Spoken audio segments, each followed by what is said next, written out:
Hello everybody, I am Martina, a former editorial fellow of the International Journal of Gynecological Cancer, and I have the pleasure to be here today with Professor Alejandra Martínez from Toulouse to discuss about the diaphragmatic complications after surgery for ovarian cancer. So thank you very much, Alejandra. Thank you very much, Martina. It's a pleasure to be here with you today. So let's start with the questions.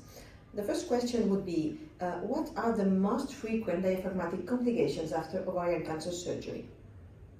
So the most frequent postoperative complication is probably pleural effusion. That is described in about 10 to 65% of patients.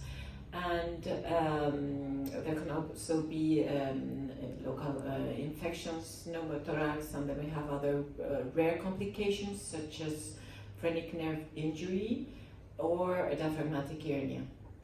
Okay, thank you very much. Okay, so the second question would be, what are the main factors for developing pleural effusion and how can we manage this postoperative complication? So postoperative pleural effusion is mainly related to the timing of surgery being upfront compared to interval debulking surgery at higher risk. It also depends on the extension of diaphragmatic resection, and of course it depends on the presence of ascites or of pleural effusion at the time of surgery. And how can we prevent this complication? Probably by using chest tubes, even if its use is not routinely recommended.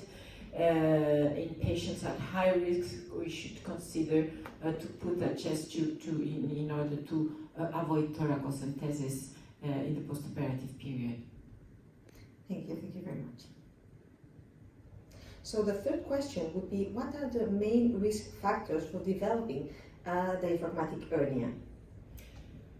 So diaphragmatic hernia is multifactorial and it's not directly related to diaphragmatic closure, but it can occur due to a combination of local factors or problems such as postoperative abscess or hematoma or a chylothorax leading to malnutrition and to diaphragmatic devitalization.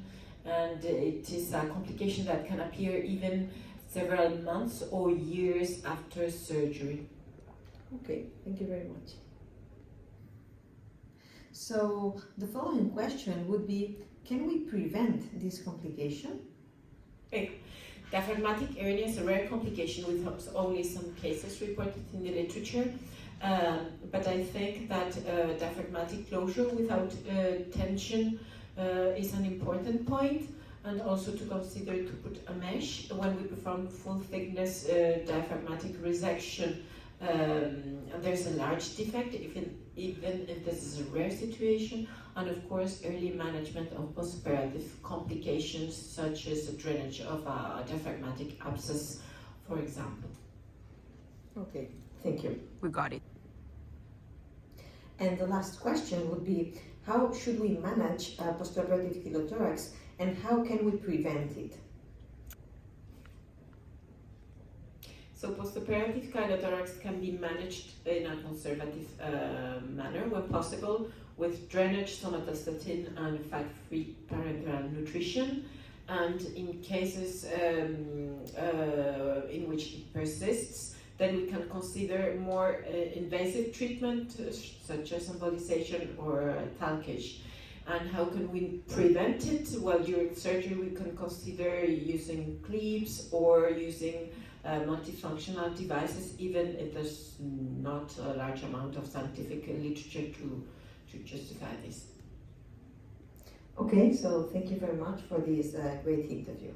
Thank you very much, Martina. Thank you to the International Journal for this great interview.